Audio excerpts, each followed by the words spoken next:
Shoutout dyan sa may-ari ng baka, dyan sa may kung sakop man yan ng Dumanguinya, sakop man yan ng Rizal, ng Aburlan, or sakop man ng Nara, shoutout sa may-ari ng baka dyan.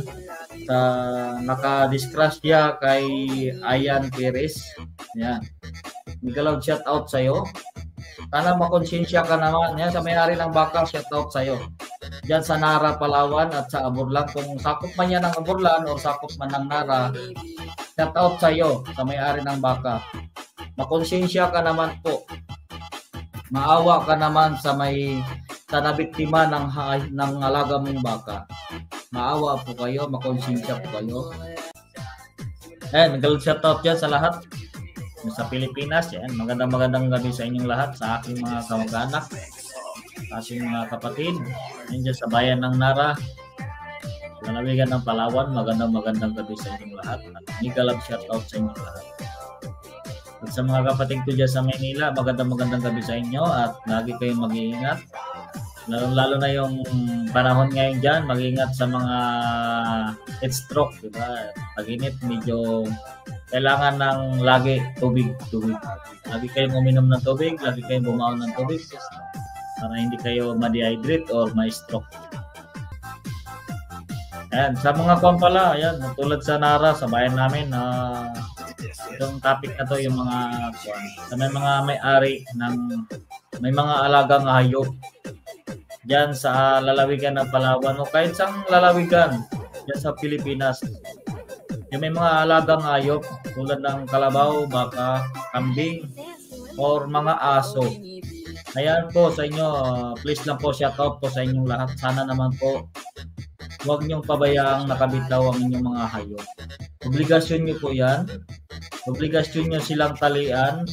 Obligasyon niyo silang ikulong at huwag pagalagala. Ay, malaking problema po ang dinudulot ng inyong mga alagang hayop, lalo na pag nasa kalsada sila at patawid-tawid sa kalsada. Alam niyo kung bakit marami na pong namatay na mga motorista dahil sa mga alagang hayop na pinababayaan ng mga may-ari. Shoutout dyan lalo na dyan ngayon sa Aburlan, sa Dumanguinya, condolence sa pamilya Perez. Ayan, at medyo nakakalungkot kasi nga siyempre kilala ko rin yan, yung batang yan, kilala ko yan nakita ko na rin yan sa personal. Nakakalungkot at nabigla din ako sa nangyari sa kanya kasi nga biglang pumanaw dahil sa kapabayaan ng iba. Kaya shoutout dyan sa may-ari ng baka, dyan sa kung sakop man yan ng Dumanguinya, sakop man yan ng Rizal, ng Aburlan, or sakop man ng Nara, shoutout sa may-ari ng baka dyan. Sa naka-disgrasya kay Ayan Perez. Yan. Miguel, shoutout sa'yo. Sana makonsensya ka naman. Yan, sa may-ari ng baka, shoutout sa'yo. Diyan sa Nara, Palawan at sa Aburlan. Kung sakop man yan ng Aburlan o sakop man ng Nara, shoutout sa'yo, sa may-ari ng baka. Makonsensya ka naman po. Maawa ka naman sa nabiktima ng alaga mong baka. Maawa po kayo, makonsensya po kayo. Tulungan nyo naman po yung nabiktima nyo. Kayo po ang may kasalanan, hindi po yung baka. Hindi rin po yung namatay. Yung may-ari po ng hayop, yun po ang may kasalanan. Shoutout po sa iyo, sana makonsensya ka. Ayan, sana mapanood mo to sa may-ari ng baka dyan sa Aburlan. Kung sakop man yan ng Aburlan, yung nabiktima yung taga Dumanguinya, yung nawalan ng buhay dahil sa inyong kapabayaan. Shoutout sa iyo, sana makonsensya ka. Pumunta ka sa bahay ng namatayan. Naawa ka naman. Tulungan mo naman yung pamilya. At tumingi ka ng tawad. Huwag ganon na bigla nyong hindi inangkin ang inyong hayop. Palibas ay nakadido kayo ng kapwa nyo, tao. Diba? Ang lansangan po ay hindi para sa mga hayop. Lalong-lalo na sa baka, sa kambing, sa aso.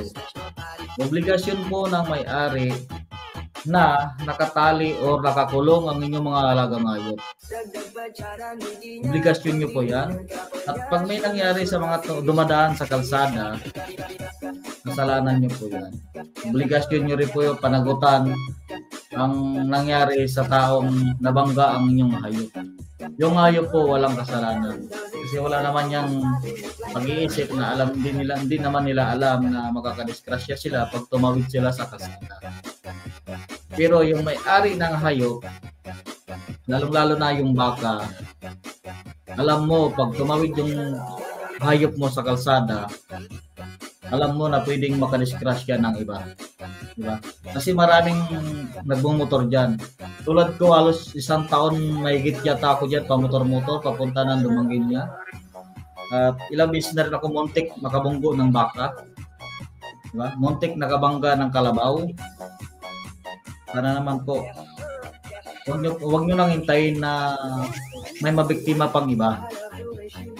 Kung sino man yung may alagang hayop dyan sa bayan ng Nara at Aburlan, mapaaso man, mapakalabaw, mapabaka, please lang po, huwag nyo ngayaang pagalagala ang inyong hayop na hindi nakatali or hindi nakakulong.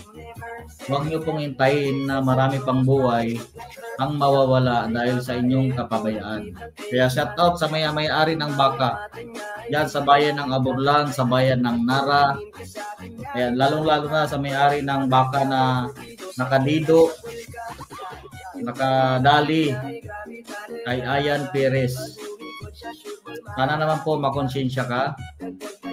Sana naman aminin mo na ikaw ang alaga mong hayop ay nakawala. Diba? Kawawa naman po yung nabiktima nyo. Kailan lang, di ba? Hindi naman yung lasing yung tao.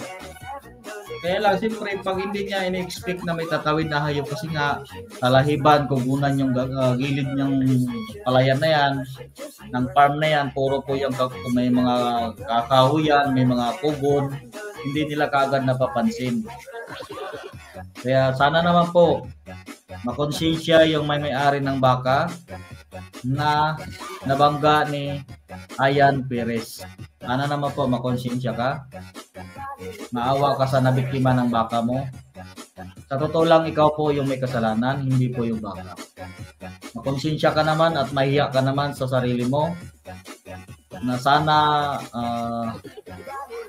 pumunta ka sa bahay ng may nabiktima ng baka mo, puntahan mo at humingi ka ng tawad at suportahan mo sila. Kung may dapat kang bayaran mo.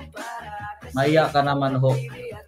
Nawawa yung nabiktima mo, napakabait na bata, napakabait na tao, diba? Tapos bigla-bigla na lang ganun dahil sa kapabayaan nyo, nawalan ng buhay yung tao. Huwag nyo lang hintayin na marami pang mabiktima, diba? Huwag nyo ring hintayin na mayroong tao na magalit sa lahat ng mga hayop dyan, na lahat ng hayop na madadaanan sa kalsada ay bigla na lang dididuin, di ba? Masakit din yun sa may mga may-ari ng hayop. Masakit din para sa inyo yon pag ginanon kayo. Kasi nga, may kapabayaan kayo. Kaya shout out sa iyo. Sa lahat ng may-ari ng hayop dyan sa Palawan, please lang po, pakiusap. Tali nyo, ikulong nyo. Kung wala kayong pantali, ikulong nyo. Diba? Ikulong nyo yung mga hayop nyo. Mapaaso, mapakalabaw, mapangabaka, mapakambing. Delikado po yan sa mga motorista na dumadaan sa kalsada. Kasi po yung kalsada, hindi po paraya sa mga hayop. Dito po sa Europa, yung mga kambing, yung mga baka, ay hindi po nakakatawid sa kalsada. Lahat po yan nakakulong. Bawal na bawal pong nakawala yung mga hayop. At malaki pong multa ng may-ari ng hayop pag yan po ay pagalagala sa lansangan. Lalong-lalo na dyan sa atin, napakarami ng buhay Marami ng buhay ang nawala dahil sa mga ganyang pangyayari. Paaso, mapakalabaw, pabaka na nababangga ng tao sa lansangan. Kaya panawagan ko dyan sa may mga may-ari ng hayop sa bayan ng Nara, sa lalawigan ng Palawan, sa bayan ng Aborlan. Please lang po, pakiusap. Huwag niyong pabayaan ang inyong mga alagang hayop na pag-alagala sa lansangan, palakad-lakad, patawid-tawid sa kalsada. Pag may namatay, hindi nyo nga aminin na inyo yung hayop. Diba? Naiya naman po kayo. Makonsensya kayo sa ginagawa nyo. Diba? Makonsensya ka. Lalong-lalo na kayo sa nangyari ng baka na nabangga ni Ayan Perez, makonsensya ka. At naiya ka sa nagawa mong kasalanan. Kasalanan mo yan eh. Kasi kung hindi mo pinabayaan yung hayop mo na pag-alagala dyan na walang tali o hindi nakakulong, hindi po mabubunggo yun ang motor. Ngayon, kung nagmumotor, nawala ng buhay dahil doon. So, sino ang mananagot? Diba dapat ikaw na may-ari ng hayop? Kaya dapat makonsensya ka. Panawagan ko sa iyo, makonsensya ka. Kasi kag hindi ka tutulong sa nabiktima ng hayop, ang alaga mo, baka darating yung time na isa ka rin sa mabibiktima ng ganyang pangyayari.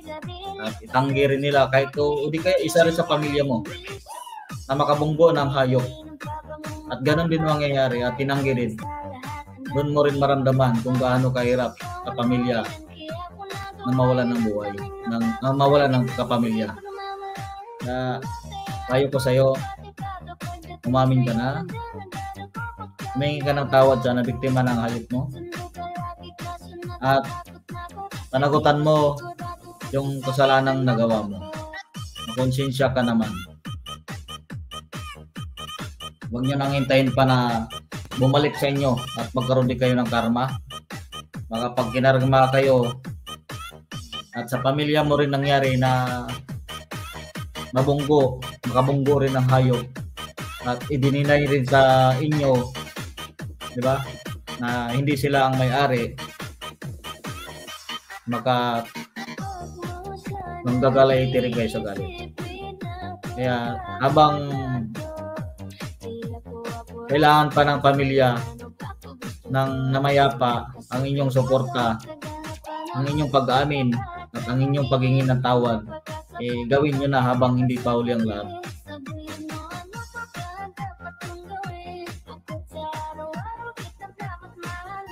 Kaya shout out dyan sa inyong lahat. Para sa inyo to, ang sinasabi ko, ingatan nyo na hindi makawala yung inyong mga alagang hayop at huwag nyong pabayaan yung mga hayop nyo na palakad-lakad sa kalsada para hindi makabiktima ng kapwa nyo tao. Kaya habang hindi pa dumadami ang nabibiktima, alagaan nyo ng mabuti at itali nyo ng maigi o ikulong nyo yung mga hayop nyo. Mapaaso, mapabaka, mapakalabaw, mapakambing. Marami dyan sa kalsada. Diba? Kaya para sa iyo to, sa may-ari ng baka na nabangga ni Ayan Perez, makonsensya ka. Huwag mong hintayin na sa pamilya mo mangyari ang ganong pangyayari. Buti na lang ako dati nung patawid-tawid ako dyan. Nagbabiyahe ako ng motor dyan, hindi ako nabangga o hindi ako nakabangga. Diba? Pero muntik-muntikan na, marami kasi dyan hayop eh. Mapaaso, mapakalabaw, mapabaka. Mapakarami dyan sa papuntang Dumanguinya. Nakakalungkot isipin na nawawalan tayo ng kapamilya dahil sa mga ganyang kapabayaan ng iba. Kapabayaan kasi ng iba yun eh. Hindi naman yung kapabayaan ng driver. Kahit naman tumakbo ka lang dyan ng 40. 40 takbo. Kung biglang tumawid yung baka, hindi mo naman makokontrol yun, mabubunggo mo talaga. Kaya shout out sa'yo.